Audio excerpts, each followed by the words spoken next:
내게 사는 것이 그리스도니 죽는 것도 유익함이라 라는 제목을 가지고 말씀을 전하고자 합니다. 사람들은 악한 목적이든 선한 목적이든 목표를 가지고 살아갑니다. 선한 목적이 없이 살아가는 사람은 모든 관심이 세상을 향하고 있기 때문에 현상만 보면서 비판하고 불평하며 기뻐하는 인생을 살고 있습니다. 하지만 선한 목표와 목적이 있는 사람들은 세상을 예의주시하며 휩쓸리지 않거나 흔들리지 않습니다. 왜냐하면 이미 세상을 초월해서 하나님과 동일한 선한 목표를 설정하였고 삶의 방향을 정했기 때문입니다. 성도는 반드시 강하고 담대하고 평안하고 지혜로워야만 합니다. 그 이유는 많은 영혼을 천국으로 인도하기 위한 다리의 역할을 감당하기 때문입니다. 선한 목적이 없는 세상의 권세는 구원에 도움이 되지 않습니다. 그래서 여러분은 선한 목적을 중심에 두고 신앙생활을 해야만 바울의 신앙을 따라할 수가 있습니다. 바울은 자신이 복음을 위해서 감옥에 갇혔다는 것을 빌립보 교회 성도들이 알고 있기 때문에 자기가 감옥에 있으면서도 부끄럽지 않았습니다. 도리어 이 사건을 통해서 성도들의 믿음이 성장하는 계기가 될 것이므로 나는 정말 기쁘다라고 말을 하고 있어요. 바울에 있어 빌립보는 의미 있는 곳입니다. 많은 사건을 통해서 하나님의 은혜를 받은 지역이에요. 교회를 세운 루디아를 만났고 점치는 소녀를 구해주었으며 감옥에 갇혀서 고난을 받는 순간에도 복음을 위해서 헌신하는 성도들을 만났습니다. 지하 감옥에 갇혀서 찬양을 하고 있는데 큰 지진이 나면서 옥문이 열렸습니다. 그들을 지키던 간수가 죄인들이 도망을 하면 그 죄인들 대신 자기의 목숨을 내놔야 되기 때문에 얼마나 두려웠겠어요. 그래서 그 간수는 죄인들이 도망했겠다라는 생각을 가지고 자결을 하려고 했어요. 이것을 본 바울은 크게 소리를 지르면서 네 몸을 상하게 하지 마라. 우리가 다 그대로 여기 있어 라고 소리를 질렀어요. 간수는 당연히 도주했어야 되는 죄인들이 자신을 부르자 너무나 놀라서 바울과 실라에게 달려갔습니다. 그는 바울에게 내가 어떻게 하여야 구원을 받을 수 있습니까? 라고 물었어요. 그러자 바울은 주 예수를 믿으라. 그리하면 너와 네 집이 구원을 받을 거야 라고 하면서 그 복음적인 그 핵심을 그에게 전해 주었습니다. 바울은 어떤 상황에서도 그리스도를 전했단 말이죠. 자, 지금 지하 감옥에 gat혔어요. 그 돌을 깎아가지고 이렇게 감옥을 만든 거예요. 그래서 앞에 쇠창살이 있더라고요. 그런데 지진이 일어나면서 옥문이 탁 열렸단 말이죠. 그러면 도망가야 되는 거예요. 그러나 바울은 자기가 도망을 가면 복음을 더 이상 전할 수 없기 때문에 도망가지 않는 것입니다. 그가 떠난 십자가의 길은 죽음을 각오한 길이었어요. 복음을 영접한 것은 자신을 버리는 일이기 때문에 사도 바울은 기꺼이 예수님께서 당하신 고난을 함께 당하면서 즐거워하고 있는 것입니다. 세상은 완벽한 어둠이므로 진리의 환한 빛을 본능적으로 싫어합니다. 자, 우리 껌껌한 데 있는데 갑자기 환한 빛이 딱 들어왔어요. 그러면 어떻게 해요? 딱 이렇게 하죠. 이것이 세상이란 말이죠. 그래서 복음을 전하면 핍박을 받는다는 것을 알고 있어요. 하지만 사랑하는 영혼들을 어둠에 둘 수가 없어서 죽기를 각오하고 말씀을 선포하는 것입니다. 성도들의 고난은 그리스도의 빛을 더 밝게 하는 능력입니다. 그래서 어둠에 있는 영혼들에게 천국의 길을 찾을 수 있는 기회가 되는 것입니다. 성도들이 입을 딱 다물고 있으면 하나님의 말씀이 세상에 임할 길이 없단 말이죠. 바울의 고난을 통해 빌립보 교회 성도들이 여러 가지 모양으로 복음을 전하며 성령의 충만함을 입게 되자 바울은 자기가 당하는 고통이 도리어 감사하고 기뻤습니다. 15절에 어떤 이들은 투기와 분쟁으로, 어떤 이들은 착한 뜻으로 그리스도를 전파하나. 욥이 말하기를 모든 생물의 생명과 모든 사람의 육신의 목숨이 다 하나님의 손에 있다라고 고백을 했습니다. 그것처럼 모든 사람들, 즉 악인과 의인은 모두 다 하나님 앞에 서 있는 것입니다. 그리스도인들만 서 있는 것이 아니라 말이죠. 그것이 세상을 창조하신 하나님의 권위이며 하나님의 뜻이기 때문에 그래요. 사람들은 자신이 그리스도를 선택했고 내가 그리스도를 선택하지 않았어 라고 말하고 있습니다. 하지만 주님의 보혈은 모든 사람들에게 역사하시기 때문에 선택을 받고 받지 않고는 하나님의 뜻인 것입니다. 이제 택함을 받은 사람들은 진리를 전할 것이고 택함을 받지 않은 사람들은 진리를 전하는 사람들을 핍박할 것입니다. 여러분이 진리가 믿어지거든 택함을 받은 줄 믿고 열심히 성도의 삶을 살아내기를 바랍니다. 빌립보 교회에는 바울의 능력을 투기하고 방해하는 사람들이 있었어요. 교회가 성장을 하자 여러 사람들이 몰려들기 시작을 했습니다. 그래서 그 가운데 거듭나지 못한 사람들도 있었습니다. 교회에서 앞선 자들이 그리스도의 말씀을 올바로 깨닫지 못하면 인간의 의가 중심에 서기 때문에 바울처럼 진리를 전하는 사람들을 시기하고 적으로 삼을 수가 있습니다. 이런 사람들은 바른 목적을 가지고 신앙생활을 하는 것이 아니기 때문에 그리스도를 아무리 전한다고 해도 버림을 받을 수가 있어요. 세상은 결과를 가지고 사람들을 판단합니다. 그 과정이 아무리 나빠도 결과만 좋으면 된다 말이죠. 그러나 하나님께서는 그 과정을 너무나 중요하게 여기시기 때문에 성도들은 이를 진행함에 있어서 늘 조심해야만 합니다. 이를 진행하면서 이것이 하나님의 뜻일까? 이것이 하나님의 뜻일까? 물어야 된다 말이죠. 결과를 위해서 세상적인 방법을 쓴다면 하나님께 책망을 받을 거예요. 자신의 고난을 복음의 도구로 사용한 사도 바울을 칭찬하시는 하나님입니다. 그러니까 다른 성도의 헌신을 시기하거나 핍박하는 것은 옳지 않다 말이죠. 자기의 고난을 복음의 도구로 사용한다. 이게 무슨 말이냐면은 자, 여러분들이 살아오면서 하나님의 뜻대로 살려고 노력을 하다 보니까 어려움도 당해요. 또 내가 어려움을 당했을 때 하나님의 뜻이 무엇일까? 믿음으로 살기 위해서 노력을 했어요. 그래서 많은 세월이 지났습니다. 어느 날 교회에서 앞선자가 되었단 말이죠. 이럴 때 고민을 상담하는 사람들이 있잖아요. 그런 사람들에게 내가 이때 이렇게 살아보니까 나도 그 고난을 당했어. 근데 그때 이렇게 살아보니까 하나님의 뜻이더라 라고 말해주는 거지요. 그들이 그리스도를 믿도록 돕는 것을 얘기하는 것입니다. 비록 복음을 위한 노력이지만 그 말을 할 때마다 어때요? 자기가 살아온 세월이 다시 생각나니까 힘겨운 것입니다. 본인에게는 힘겨운 거예요. 그런데 이 사람에게 도움이 되니까 내 고난을 복음의 도구로 사용하는 것입니다. 하지만 이런 고난과 경험을 했기 때문에 의심하는 사람에게 충고를 해줄 수 있고 악한 길로 가지 않도록 막아줄 수가 있는 것입니다. 하나님이 이걸 기뻐한단 말이죠. 자, 내가 고난을 당했어. 근데 똑같은 얘기를 하는 사람이 나한테 왔어요. 그런데 귀찮아. 말해주기 귀찮아. 아유, 말해주면 뭐야? 듣지도 않을 거.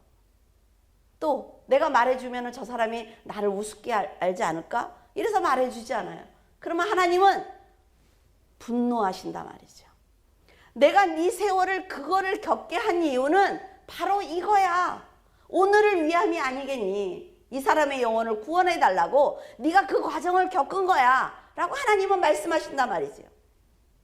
우리가 지금 고난을 당하면서 하나님의 말씀대로 살려고 애를 쓸 때 그 고난은 여러분을 성장시키는 것입니다. 고난을 통해 성장한 성도가 그 고통의 시간을 도구로 사용하는 것을 보신 하나님께서는 참 지혜롭다. 그래, 잘했어. 넌 굉장히 지혜로워. 내가 네 남은 인생을 연단할 생각이 없어. 이것이 하나님의 뜻입니다. 전에 사도 바울이 그리스도인을 핍박했을 때 성도들은 그를 굉장히 두려워했어요.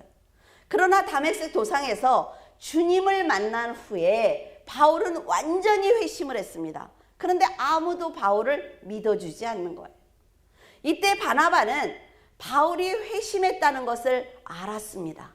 그래서 그가 성령의 도우심을 받고 있다는 것을 알았기 때문에 기꺼이 그의 동역자가 되어준 것입니다. 그때까지 바나바는 모든 성도들에게 존경을 받고 있던 사람이에요. 이래서 평상시에 잘 살아야 된단 말이죠. 정말 원수 같은 사람을 데려다가 이 사람이 회심을 했습니다. 이 사람의 말이 진실이에요. 라고 얘기를 했을 때 그 말을 하는 내가 사람들에게 인정을 받고 있어야죠. 바나바가 바로 이런 사람이었단 말이에요. 그는 모든 사람이 존경했음에도 불구하고 항상 바울을 앞세워 주었습니다. 바울이 전하는 복음을 인정했어요. 바울로 하여금 사람들이 구원을 받을 수 있도록 항상 뒤에서 도와준 것입니다. 그리스도를 온전히 만난 바나바는 복음이 왜 땅끝까지 전해져야 되는지 알고 있었어요. 그렇기 때문에 자신의 의를 드러내지 않은 것입니다. 복음을 전하는 것은 반드시 내가 하지 않아도 돼 라는 것을 알고 있단 말이죠. 바울이라는 사람이 훨씬 더 성령이 충만해요. 하나님의 음성도 듣고 하나님의 말씀을 올바로 전하는 걸 바나바가 알았단 말이죠. 내가 전하는 것보다 더 힘이 있다 라고 느끼면 그를 세워야 되는 것입니다. 바나바는 이런 생각을 가진 사람이에요. 굉장히 겸손하지 않습니까? 하나님께서 원하시는 것은 바울처럼 앞서서 말씀을 전하는 사람도 필요하지만 그런 바울을 돕는 바나바와 같은 사람도 아주 필요한 것입니다. 17절에서 18절, 그들은 나의 매임에 괴로움을 더하게 할 줄로 생각하여 순수하지 못하게 다툼으로 그리스도를 전파하느니라. 그러면 무엇이냐? 거칠애로 하나 참으로 하나 무슨 방도로 하든지 전파되는 것은 그리스도니 이로써 나는 기뻐하고 또한 기뻐하리라. 바울이 어떻게 이런 신앙을 가질 수 있는지 참으로 놀랍습니다. 자신에게 고통을 주기 위해서 열심히 노력하는 그 사람들 행동 때문에 또 다른 사람들이 예수님의 이름을 듣게 된 것이 너무나 기쁘다는 거예요. 저 사람이 나를 미워해요. 미워하는데 그 사람이 말할 거 아니에요. 너는 예수 그리스도의 말씀을 이렇게 전하지만 내가 생각하는 건 이거야 라고 말을 했을 때 다른 사람이 바울이 저런 말을 했구나 라고 듣는 거죠. 이런 인격을 가진 것은 바로 그리스도를 온전히 영접했다는 것입니다. 절대로 쉽지 않은 인격이라 말이에요. 그리스도인을 핍박했던 바울이 자신을 낮추기까지 충성하는 이런 모습은 구속의 역사를 올바로 이해했기 때문입니다. 인간은 자신을 하나님처럼 높이고자 하는 본성을 가지고 있어요. 그래서 다른 사람을 높이고 내가 낮아진다는 것은 견딜 수가 없는 일입니다. 그러나 그리스도를 온전히 영접하게 되면 자신의 의를 세우기보다는 하나님을 먼저 생각하는 거죠. 하나님 앞에 내가 뭐예요? 아무것도 아니에요. 하나님의 이름이 높아질 수만 있다면 얼마든지 이 사람을 세울 수 있단 말이죠. 그리고 내가 고난을 당하는 것을 하나님이 사용하시겠다 그러면 얼마든지 사용하시라고 말씀을 드릴 수가 있어요. 하나님을 올바로 만나야 자신을 낮출 수가 있습니다. 바울은 자신이 감옥에 갇혀있는 고통을 당하더라도 이로 인해서 다른 사람들이 복음을 들을 수만 있다면 감사하다고 말을 했습니다. 그런 육적인 고난이 아주 심했어요. 그런데 간절히 기도하는 빌립보 교회 성도들의 기도와 성령의 도우심이 있기 때문에 그는 인내할 수가 있었습니다. 성령께서 이렇게 그리스도를 높여드리기 위해서 목숨을 다해 충성하는 바울이 믿음으로 승리하도록 도와주셨습니다. 하나님께서 역사하시는 걸 믿습니까? 그러면 두려울 것 없다 말이죠. 성도를 향한 사랑도, 그리스도의 이름을 더럽히지 않기 위해서 자신을 드린 믿음도, 육신을 벗고 나면 천국에 간다는 그 확신도 모두 다 성령께서 주신 것입니다. 이런 확신이 있기 때문에 그는 살든지 죽든지 그리스도만 전한 거예요. 여러분, 내가 경험해 보니까, 내가 그때 이렇게 해보니까 이런 간증은 다 쓸데없는 거예요. 예수 그리스도의 말씀이, 예수 그리스도의 삶이, 하나님의 뜻이, 이것이 성도들이 전해야 되는 것이지, 나라는 사람은 드러나는 순간 어두움인 것입니다. 성도들이 이런 믿음을 갖고 있다면 기독교는 절대로 변질되지 않습니다. 내게 사는 것이 그리스도니 죽는 것도 유익하다는 말을 증명이라도 하듯 바울은 복음 때문에 수없이 죽을 고비를 넘겼어요. 그리고 정말로 많은 고난을 당했습니다. 핍박을 받을 것을 알면서도 그리스도께서 가신 길을 걸어가는 거지요. 여러분은 스스로 고난의 삶, 고통의 삶을 살면서 기쁘다고 말을 하는 바울을 이해할 수 있겠습니까? 우리는 작은 고난만 오면 어때요? 하나님께서 나에게 왜 이러십니까? 하나님께서 어떻게 나한테 이러실 수가 있어요? 그리고 내가 하나님한테 조금 잘하는 거를 다 생각해내죠. 내가 그때 이걸 했잖아요. 내가 그때 이거를 했잖아요. 다른 사람들의 구원을 위해서 바울은 세상 사람들이 부러워하는 권세와 화려한 겉옷을 하나님 앞에 다 벗어놓았습니다. 많은 사람들이 간절히 원하는 넓은 길이 아니라 오직 예수 그리스도께서 걸어가신 좁은 길을 선택한 것입니다.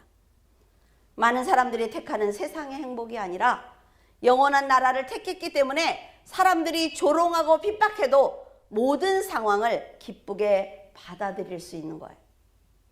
인간적인 목적을 가지고 헌신하는 것은 충성이 아닙니다. 그것은 내 욕심을 위해서 기도하는 것이기 때문에 예수 그리스도의 의를 올바로 깨닫는 것이 아주 중요합니다. 교회를 다닌다고 모두 헌신하는 것 아니에요. 모두 선한 사람 아닙니다. 쌀에 피가 섞여 있는 것처럼 악한 사람도 있어요. 하지만 선한 성도의 헌신이 교회가 하나님의 일을 하도록 이끌어가는 것입니다. 바울은 이런 공격을 받으면서도 자기는 하나님께 가는 것이 간절한 소망이지만 하나님께서 응답하시지 않아도 순종하겠습니다 라고 말을 했어요.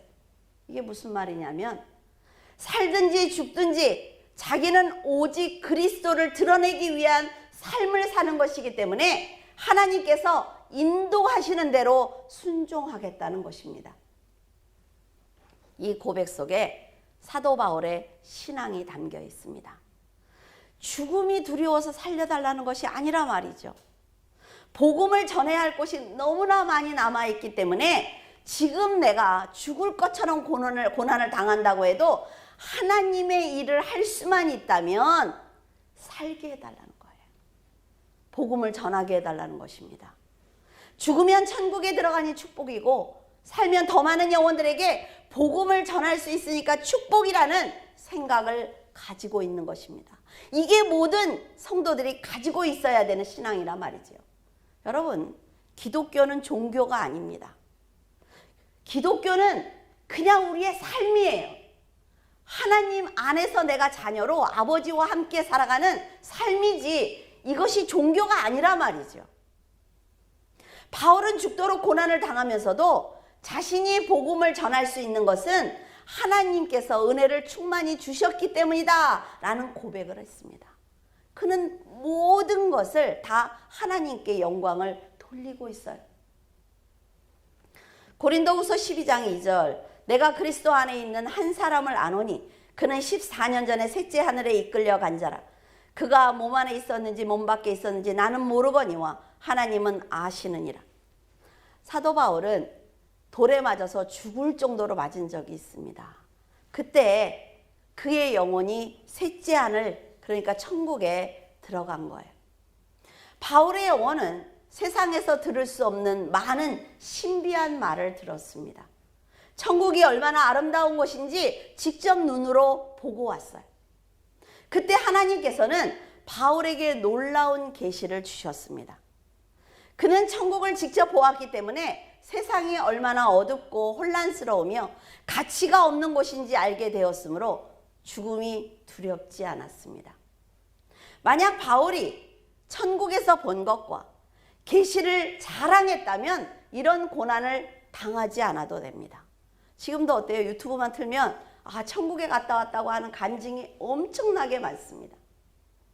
저는 그것이 다 사실이라고 믿지도 않고 다 거짓이라고 생각하지도 않습니다. 어떤 목사님들은 사도 바울과 사도 요한계시록을 쓴 그 두 사람만 천국에 갔지 그 이후에 갔다 온 건 다 가짜다. 전 그렇게 생각하지도 않습니다.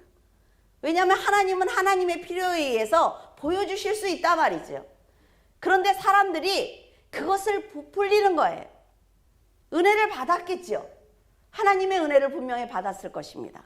그런데 그걸 사실대로 말해야 된다는 거죠. 그런데 점점 살이 붙는 거예요. 그래서 나중에 자기가 하나님이에요. 이래서 문제가 되는 것이지, 하나님의 은혜는 하나님이 살아계시는 한 하나님은 얼마든지 역사하실 수가 있습니다. 그런데 그 사람이 왜 내가 천국에 갔다 왔어? 나는 뭘 봤어? 뭘 들었어? 라고 말 안 하는 이유가 순수한 복음을 전해야 되는데 전혀 도움이 되지 않는다는 거지요. 그래서 자기의 의의를 자랑하지 않는 것입니다. 그는 육을 벗고 천국에 가는 것이 큰 축복이라는 것을 알고 있습니다. 그는 천국을 보고 왔잖아요. 이 가치 없는 이 땅에 오고 싶지 않아요. 그런데 자기만 안식을 누릴 수가 없다는 것이죠. 하나님께서 그렇게 말씀하셨을 거라고 생각을 해요. 자, 돌아가. 지금 네가 전하는 복음을 듣고 나를 만나야 되는 사람들이 너무나 많이 있어. 그러니까 네가 지금 여기에 있으면 너무나 평안한 안식을 누리겠지만 돌아가. 그렇게 말씀하셨을 거예요. 그러니까 사도 바울은 지금 얘기하는 것입니다. 나는 천국에 가는 것이 소원이야. 그런데 내가 또 전해야 될 사람들이 있기 때문에 당신들이 내 석방을 위해서 기도해 달라는 것입니다. 하나님의 나라의 소망을 가지고 있는 성도들은 죽음이 두려워서 세상과 타협하지 않습니다. 예수님과 함께 십자가에서 죽고 그리스도와 함께 부활한 성도들은 더럽고 추악한 세상에서 거짓된 인생을 살아가기 위해 죄를 짓고 살인하며 거짓말하고 도둑질하지 않습니다. 이것은 모두 천국에 대한 소망이 없는 사람들이 하는 행동이라 말이죠. 자, 21절에 내게 사는 것이 그리스도니 죽는 것도 유익하다라고 한 것은 바울의 삶 자체가 그리스도를 위한 것이기 때문에 그리스도를 전하다가 죽는 것도 내가 그리스도와 하나가 되는 방법이기 때문에 그것도 좋아라는 얘기예요. 자, 아이들이 어때요? 큰 집을 좋아하는 게 아니에요. 그 안에 누가 있어야? 엄마가 있어야. 그래서 엄마가 작은 집으로 이사를 갔어. 그것도 좋아요. 왜? 엄마가 있으니까. 그 얘기예요. 엄마와 함께 있는 것이 내가 원하는 거니까 지금 엄마가 작은 집에 이사를 가도 난 그것도 좋아. 이 얘기예요. 이 세상에 사는 것 모든 인간들이 좋아하는 거지만 나는 천국에 그리스도가 계시니까 나는 죽는 것도 유익하다. 그 얘기입니다. 세상은 하나님의 백성과 세상의 백성을 구분하는 곳입니다. 하나님의 백성과 세상의 백성을 구분하는 기준은 그가 예수 그리스도의 오른편에 있는지 왼편에 있는지 보고 판단하는 것입니다. 그리스도와 함께 죽은 자만이 부활할 수 있기 때문에 영적으로 살아낸 사람들이 바로 하나님의 백성이에요. 살아야 된다 말이죠. 믿음으로 살아내야 돼요. 오늘 주일날이니까 교회 갔다 왔어. 나는 그리스도인이야. 천만에요. 그렇지 않습니다. 하나님의 백성은 세상에서 성령의 도움을 받고 살다가 이 육신을 벗으면 그리스도와 함께 영원한 안식을 누리기 때문에 사나 죽으나 복을 누리는 사람들입니다. 복받은 사람들이라 말이죠. 이것이 믿어져야만 세상의 것을 욕심내지 않습니다. 사탄이 지배하는 세상이 두렵지 않은 성도로 살아갈 수가 있는 거예요. 바울은 감옥에서 나가게 되면 하나님의 일을 해서 좋고 또 죽는다고 해도 영원한 안식을 누릴 수 있기 때문에 사나 죽으나 모두 유익하다고 말하고 있습니다. 여러분은 자신의 삶을 돌아보면서 나도 사도 바울처럼 그리스도를 위해서 살고 있다고 자신 있게 고백할 수 있겠습니까?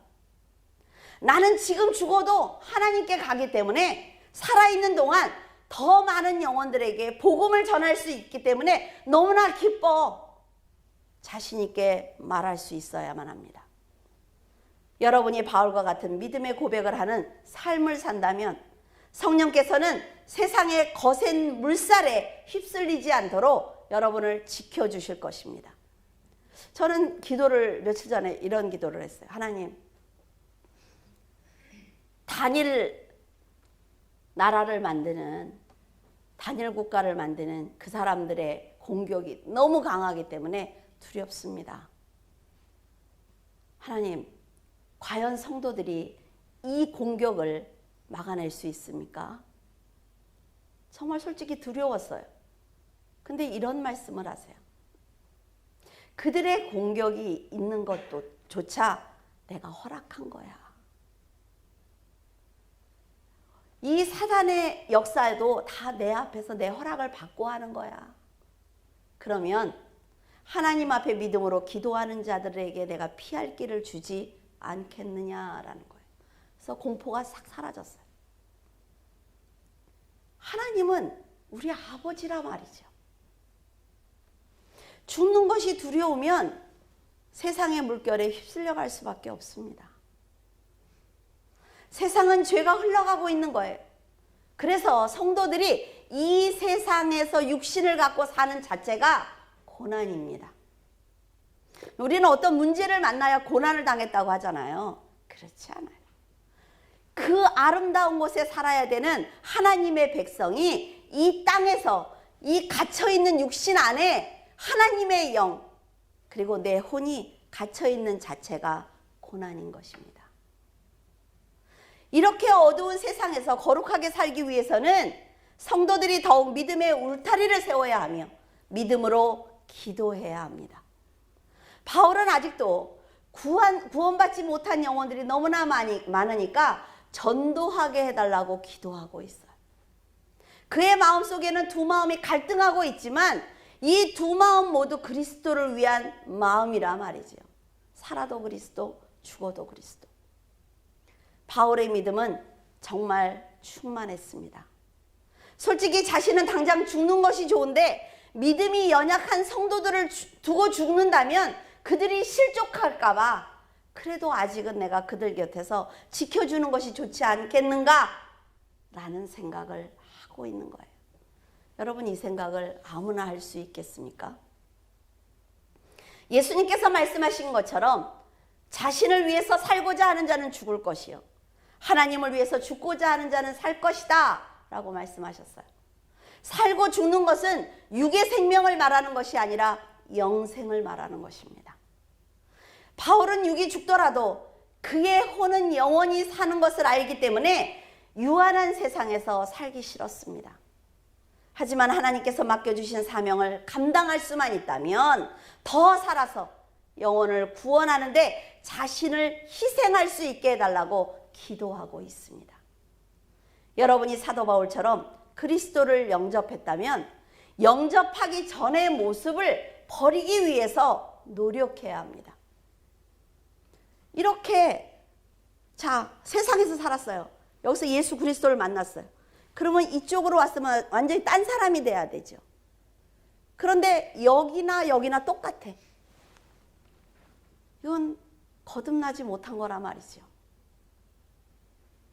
여러분, 거듭나지 않으면 사도 바울의 그 사역을 방해하던 그런 사람들의 역할을 맡게 됩니다. 내가 살아있는 것이 너에게 유익하다고 말하는 사도 바울의 담대한 믿음을 우리가 담기를 원합니다. 바울은 빌립보교의 성도들을 향해 너희는 성도답게 살라고 담대하게 선포하고 있습니다.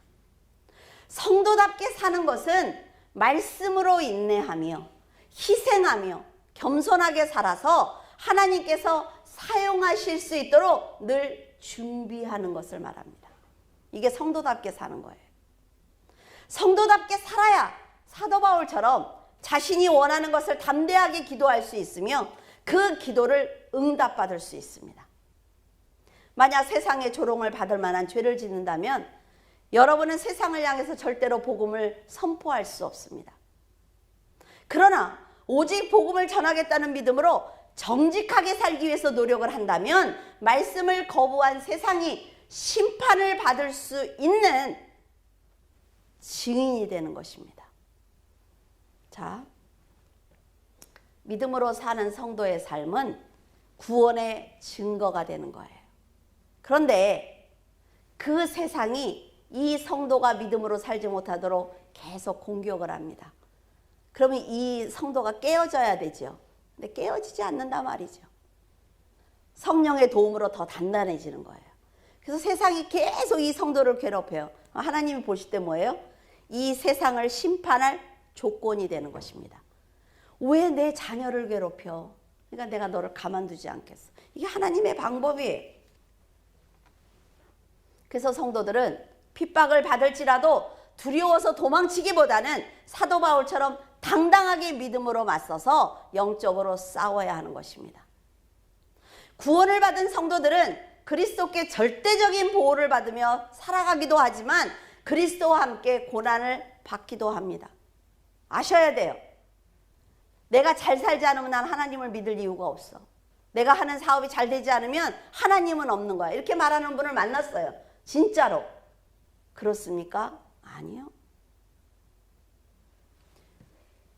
성도들은 하나님의 나라의 백성이에요. 그래서 잠시 왔다가는 이 세상에서 믿음의 형제들을 찾아내야 하는 것입니다. 전도가 그거 아니에요? 두들기는 거잖아요. 예수 믿으세요? 안 믿어요. 예수 믿으세요? 어떻게 믿어야 돼요? 이런 내 형제들을 찾아내는 거예요. 사탄은 어둠에 가든 우리의 형제들을 절대로 순순히 내어주지 않습니다. 그래서 그리스도의 말씀으로 사탄을 묶어야 되는 거지요. 이 과정에서 성도들에게 고난이 올 수가 있습니다.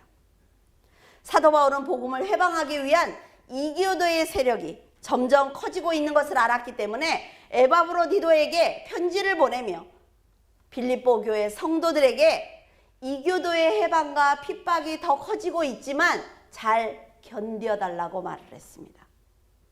바울의 시대처럼 지금 우리가 사는 세상도 복음을 거절하고 있습니다.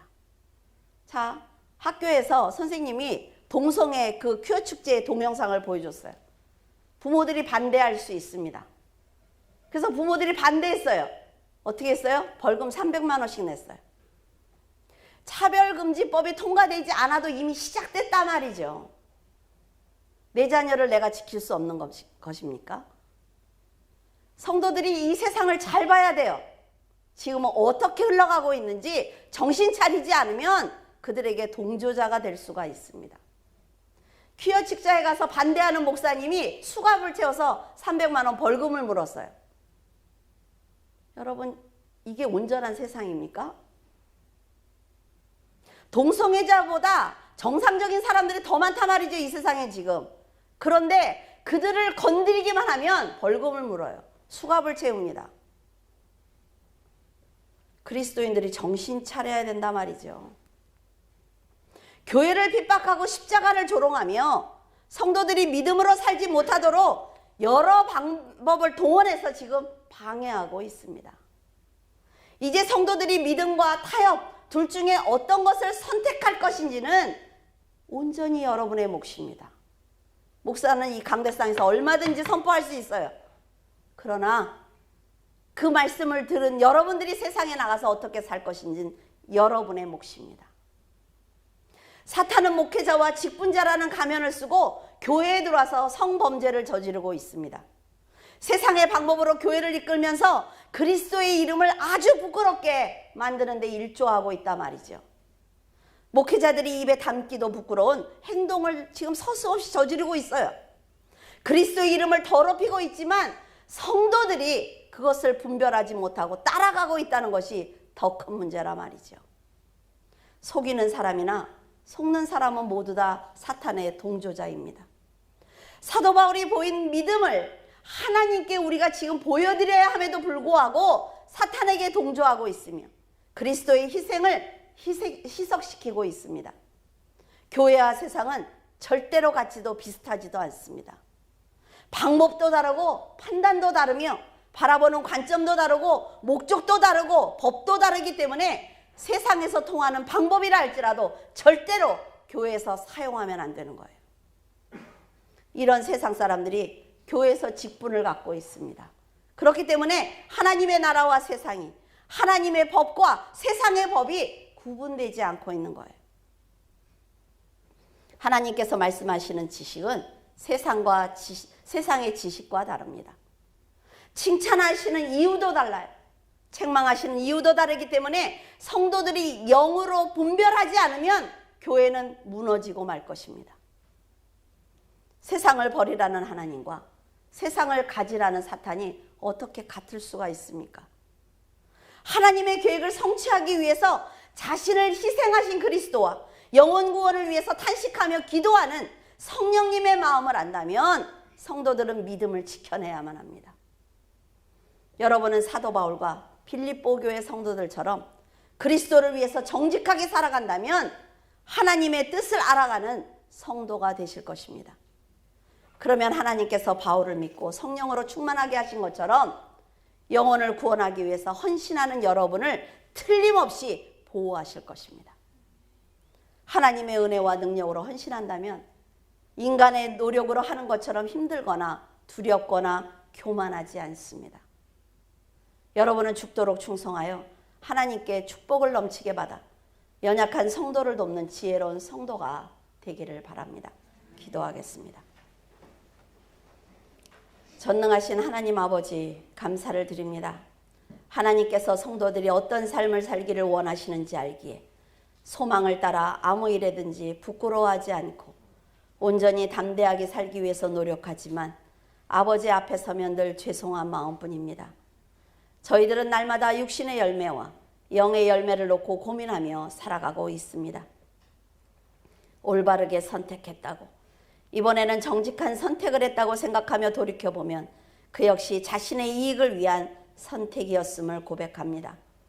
하나님, 하나님께서 이 나라와 백성을 얼마나 사랑하고 계시는지 지금 일어나는 사건들을 보면서 저희들은 느끼고 있습니다. 너희들이 기도했으니 그 기도의 응답은 내가 해주겠다고 하시며 보여주시는 일들은 입을 담을 수 없는 놀라운 기적입니다. 신천지를 통해 하나님께서는 이단이 무엇을 하는 곳인지 백일하에 드러내셨습니다. 그리고 이제 동성애자들이 어떤 행동을 하는지, 음지에서 어떻게 사는지 온 국민이 알도록 그들이 어둠에서 하는 일들을 대낮에 밝히 보여주셨습니다. 이것을 누가 할 수 있겠습니까? 하나님만이 자신이 살아계신 하나님이라는 것을 성도들에게 확실하게 보여주고 계신 줄 믿습니다. 이 나라와 이 백성에게 하나님께서 다시 한 번의 기회를 주고 계신다는 것을 이 백성들이 알기를 원합니다. 이 세상을 보면 희망이 없지만 마지막 때 어둠이 짙어지는 이때 예수 그리스도께서 오실 것을 기대하기에 더 기도하기를 원합니다. 하나님, 이 땅에 있는 성도들을 깨워주시고 아브라함에게 소돔과 고모라를 위해서 기도할 수 있는 기회를 주신 것처럼 지금 모두 깨어 기도할 수 있도록 도와주시옵소서. 교회를 깨워주시고 성도들을 깨워주시옵소서. 애굽으로 돌아가려는 사람들이 현실을 보게 하시고 오직 하나님께서 무엇을 원하시는지 알게 도와주시옵소서. 감사드리며 예수 그리스도 이름으로 기도드립니다. 아멘.